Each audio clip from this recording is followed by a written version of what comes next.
권토 중대 와신상담 안철수 전 의원과 홍준표 전 지사가 본격적으로 목소리를 내기 시작했습니다. 특히 안철수 전 의원의 얘기가 눈에 띄는데요. 이현정 의원. 네. 이제 뭐 화면에 나오겠지만 이제 숫자가 있습니다. 딱 눈에 띄는 게 5년 뒤 50%. 본인은 이제부터 다시 시작이다. 정치 제대로 한번 해보겠다. 열망을 표출한 겁니까? 뭐 일단 지금 선거가 끝난 지가 얼마 되지도 않았는데 다시 이제 재도전을 이야기하는 것은 아마 이제 국민의당 당내 사정과도 좀 저는 연관이 있다고 봅니다. 그러니까 국민의당이 지금 어떻게 해야 될 것이냐. 지금 의원들 입장에서도 보면 뭐 민주당을 갈 것이냐 아니면 뭐 바른정당 합칠 것이냐 등등 이야기 나오니까 본인이 이제 일찌감치 다시 재도전하겠다는 이야기를 하면 좀 당내를 추스르기 위한 뭐 그런 행보로 저는 읽혀지긴 합니다. 근데 이제 어떤 면에서 보면 좀 너무 이른 감이 있지 않나 싶어요. 일단 왜냐하면 지금 대선에 대한 좀 반성과 어떤 그 분석, 그다음 왜 이제 패배를 했는지 이런 것들에 대한 것들이 좀 먼저 있고 난 다음에 어떤 좀 순서를 밟아가야 되는데, 근데 사실 예전에도 보면 이제 문재인 대통령도 그때 이제 선거 패배했을 때 이제 좀 좀 지난 다음에 이제 재도전 의사를 조금씩 이야기했거든요. 그렇죠. 그러면서 본다면 사실 이번에 뭐 본인이 어떤 그 안철수 후보가 이제 대통령이 되지 못한 결정적 이유가 결국 TV 토론에서 나타났던 좀 리더십의 문제, 또 어떤 여러 가지 대응의 문제, 이런 것들이 많이 있지 않습니까? 그렇다면 본인의 어떤 이번 대선 과정에서 나타났던 여러 가지 문제에 대해서 좀 보완할 수 있는 그러한 어떤 비전부터 먼저 좀 저는 밟고 뭐 대선 도전이야 뭐 추후에 해더라도 저는 늦지 않다고 보는데 너무 좀 이른 감이 좀 있지 않나, 저는 그런 생각이 좀 듭니다. 예. 그렇군요. 어쨌든 지금 보시면 오늘 당직자와의 점심 식사에서 예전 머리 스타일로 다시 되돌아왔어요. 이제 머리를 내는 안철수 전 의원인데 오늘 오찬, 당직자의 오찬에서 안철수 전 의원 이렇게 얘기했습니다.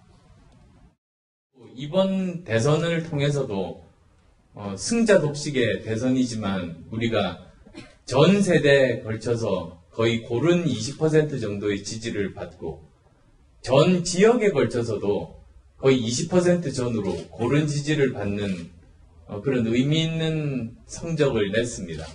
아마 지금까지 대한민국 정치사에서 이런 경우는 보기가 드물었던 것 같습니다. 이게 우리의 정말로 기반이 아닌가 싶습니다. 예, 뭐 일단은 전 세대의 네. 전 지역에서 고른 지지를 받았다로 요약을 할 수 있을 것 그렇죠. 같은데 저희가 어떻게 평가를 해봐야 저 부분은 분명히 맞습니다. 제3지대라는 거를 이제 기치를 표방해가지고 어느 정도 득표를 했기 때문에 그 평가 자체는 맞는데 자평을 해가지고 대선 끝난 지 얼마 안 됐거든요. 책임론에 이제 문제가 되는 상황에서 너무 빠른 평가가 되지 않을까 이 생각이 들고, 지금 결국 국민의당 같은 경우 지도부 구성을 해야 되는데 지도부 따라서도 지금 어떻게 갈지 정해져 있지 않기 때문에, 예를 들어서 유성엽 의원 같은 경우는 자강론을 좀 내세우고 있고요. 또 그리고 김동철 의원 같은 경우는 민주당하고 연정을 좀 해야 된다고 생각하고 있고, 김광현 의원은 바른정당하고 연대를 하든지 합당을 해야 된다고 생각을 하고 있는데, 어떻게 될지 아직 정해지지 않은 상태에서 너무 빨리 이렇게 어떤 평가를 내리는 것은 결국은 좀 영향이 미쳐지지 않을까, 이런 측면에서는 조금 빠르다, 이런 어떤 평가가 내릴 수 있습니다. 바른정당은 이 국민의당 지도부를 언급하면서 이 연대로 대해서는 어떻게 생각하고 있는지 이혜훈 의원의 목소리 한번 들어보시죠. 국민의당이 과연 우리가 추구하는 이 가치, 이 정체성, 우리와 맞는지 저는 의문이거든요. 사드 문제만 하더라도 지속적으로 당론은 사드 반대였거든요. 근데 선거를 며칠 앞두고 당론을 바꾼, 아직 뭐 DJ 정부에서 많은 역할들을 하셨던 대통령 비서실장, 대통령 후보, 또 통일부 장관, 그 DJ 정부, 노무현 정부의 대북 정책을 총괄해 오셨던 분들이 아직도 그 당에 다 계십니다. 어떻게 보면 그 당의 상황, 태상황으로 계시는 거죠. 글쎄, 뭐 이혜훈 의원의 입장도 있겠지만 유승민 의원은 특히 유승민 의원은 이종우 실장님 보면 헐값에 당을 팔지는 않겠다, 이런 의미심장한 얘기를 했어요. 그렇죠. 일단 자강론인데 안철수 의원이 얘기하는 자강론과는 좀 다르죠. 어쨌든 지금 헐값에 팔아버리지 않으면 되는 거 아닙니까? 우리의 어떤 가치를 높여야 된다라는 측면에서 자강론은 약간 좀 결은 다른 것 같고, 문제는 이제 유승민 의원이, 안철수 의원도 지금 전 의원도 좀 전에 얘기했지만 바로 이 전면에 다시 등장해서 이야기를 하고 있지 않습니까? 유승민 의원도 그러면 뒷전에 물러날 수 있느냐? 바른정당의 상황이 녹록치 않다는 거죠. 유승민 의원이 이렇게 완전히 그러니까 손을 놓아버리고 전면에 안 있으면 사실 바른정당의 어떤 구성원들도 구심점을 잃게 된다. 그러면 유승민 의원이 지금까지 이야기했던 그런 보수의 가치, 새로운 보수의 가치, 그것을 과연 누가 또 전면에 나서서 이 정당을 추스릴 것인가. 이 문제는 아마도 이제 조금 있다가 바로 이제 연찬회가 열린다는데 그 연찬회에서 아마 아주 격한 토론이 이루어질 것 같습니다. 예, 허 교수님, 저희가 키워드에서도 안철수 후보와 홍준표 전 후보를 좀 짚어보겠다고 말씀을 드렸었는데, 홍준표 전 후보 지금 몸은 미국에 있는데 마음은 국내 정치에 와 있는 것 같아요. 그렇죠. 패장은 말이 없다. 이렇게 이야기해놓고 그 자리에서도 온갖 말을 다 뽐냈죠. 예. 그리고 당권 가지고 싸울 생각이 없다 하면서 바로 이어서 하신 말씀이 친박은 좀 빠져달라고 바로 싸워버렸죠. 그럴 만큼 이제 대선이 끝나자마자 당내 권력 다툼의 소용돌이 속에 자기 스스로가 빠져들고 있죠. 그만큼 대선 때도 그 이야기를 했습니다. 이름은 대선이라고 쓰고 붙이고 있지만 사실은 그 이름표 뒷면에는 또 다른 이름표가 뭔가 하면 당권 다툼이다. 이런 이야기가 있었거든요. 그렇기 때문에 이제 보수의 자기는 계승자가 되고 싶은 거죠. 그래서 그런 당권 싸움을 하는데 당내의 싸움도 있지만 당 밖에 또 다른 보수가 있지 않습니까? 진짜 보수, 따뜻한 보수라고 말한 이제 그런 분들에 대해서 이 강남 보수 또는 그죠? 저기 나오는 패션 좌파 이렇게 해서 몰아붙이는 거죠. 그렇게 해서 이미 보수 내에서도 편가르기 또는 딱 선긋기를 해버려서 저분들은 우리하고 같이 할 사람들이 아니다라는 것을 규정해내는 그런 거죠. 그 몇 사람 빼고는 나머지의 바른정당 의원들 다 왔으면 좋겠다. 그 사람들이 오면 친박을 미는 사람들이 아니잖아요. 그분들은 친박하고 대립해서 나온 사람이지 않습니까? 그러면 당내 경선에서 그 사람들이 들어오면 자신의 든든한 후원군이 될 것이다. 이런 예측. 자원 정치적으로 아주 정교하게 그 타겟팅이 잘 된 그런 발언이라고 보입니다. 그럼 2주 정도 뒤에 있으면 이현정 의원님, 홍준표 전 지사가 와서 당권을 장악할 수 있는 힘이 있는지.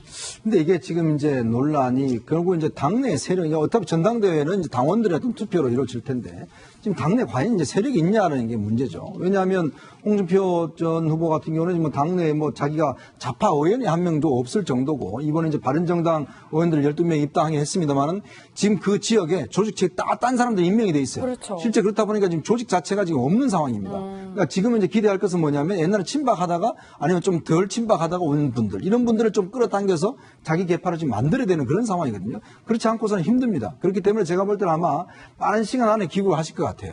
그래서 이제 조직의 확장이라든지 이걸 할 것 같고, 과연 또 친박이 과연 이제 박 전 대통령이 없어진 상황에서 과연 누구를 이제 친박이 밀 것이냐. 이것도 친박들의 고민이에요. 예. 그러다 보니까 아무래도 이제 홍준표 후보한테로 갈 수 있는 가능성이 높다. 아마 그렇게 이제 지금 상정을 하는 것 같습니다. 다들 칼을 갈고 있는 홍준표 전 지사와 안철수 전 의원 얘기까지 해봤습니다. 여러분은 지금 뉴스특급과 함께하고 계십니다. 오늘도 신임 수석 3명이 발표되면서 이 문재인 정부 진영도 조금씩 갖춰지고 있습니다. 정치부 김성진 기자와 얘기 나눠보겠습니다.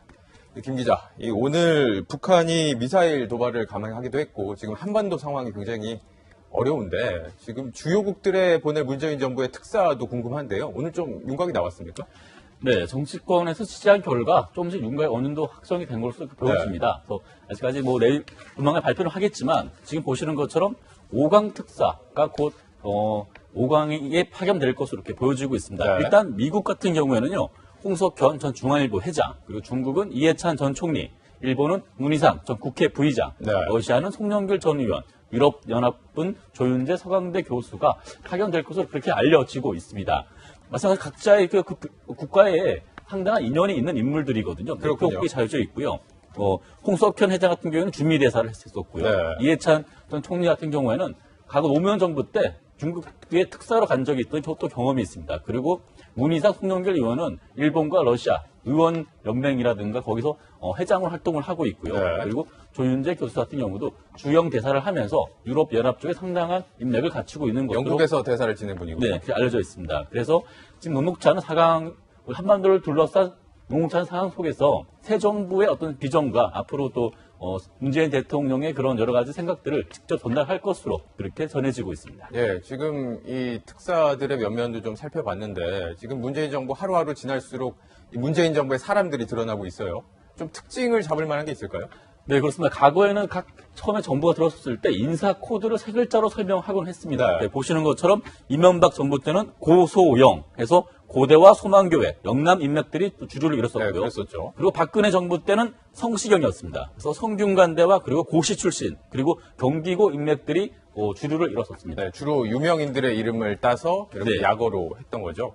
네, 반면에 지금 문재인 정부 같은 경우는 아직은 딱 집어 설명하기가 어렵습니다. 지금 네. 다양한 분야 인사들이 등용되고 있기 때문인데 굳이 분석을 한다면은 저는 강호동이라고 부르고 싶습니다. 그래서 강호동. 네, 강남좌파와 호남, 운동권 출신들이 지금 등용이 되고 있고요. 네. 그래서 굳이 또 하나 더 추가를 한다면 강호동 씨 해서 시민사회단체. 오늘 뭐 수석 세 분들 또 나오셨지만 주로 이제 시민사회단체 활동을 많이 하셨던 분이 지금 입각을 했기 때문에 강호동 씨 정도를 붙일 수 있겠는데 아직은 인사 초기입니다. 그리고 내각 등도 반영이 되지 않았기 때문에 문재인식 인사 코드라고 단정짓기는 어렵지만 네. 앞으로 어떤 흐름으로 갈지 말씀하신 것처럼 대탕평과 적재적소의 인재를 등용하는 방향으로 갈지는 조금 더 지켜봐야 될 것 같습니다. 네, 뭐 또 시간이 지나고 인사들이 조금 더 몇 명이 드러나면 또 다른 이름이 붙을 수도 있는 거고요.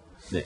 네, 이 앞서서 이 북한이 오늘 새벽 전격적으로 미사일 도발을 감행한 소식 전해드렸고 또 이 청와대에서 NSC가 열린 소식도 전해드렸는데 이 좀 그림이 어색했어요. 어찌됐건 이 외교안보 라인이 박근혜 정부 사람들이었는데 언제까지 이 어색한 동거가 계속될까요? 네, 지금 뭐 장관들이 바뀌어야 되기 때문에 한 적어도 2달 정도는 이런 불편한 동거가 불가피할 것으로 이렇게 보여질 것 같습니다. 화면에 보시는 것처럼 좀 문재인 대통령 지금 NS 주석이 들어왔는데 옆에 보시는 것처럼 박근혜 정부의 김관진 안보실장 그리고 한민국 국방장관, 그 윤병세 외교부 장관 등 전 정권 사람들과 같이 머리를 맞댈 수밖에 없었습니다. 분명한 불편한 동거이면 분명해 보이고요. 그리고 그래서 오늘 기자들이 물어봤습니다. 안보실장 인서 좀 서둘러야 되는 거 아니냐 이렇게 물어봤더니 청와대 고위 관계자는 네. 하고 싶다면 벌써 했다 이렇게 대답을 하고 있습니다. 그만큼 지금 병합 중인 인사들이 많다는 얘기고요. 또 반면에 또 외교안보 라인은 중요하기 때문에 인선에 신중에 신중을 기하고 있다 이렇게 설명을 했습니다. 그러면서 초당적으로 국가 인재풀을 다 들여다보고 있으니까 조금만 기다려달라 이렇게 설명을 했습니다. 네, 그렇다면 이 문재인 정부의 외교안보 라인은 누가 거론이 되고 있습니까?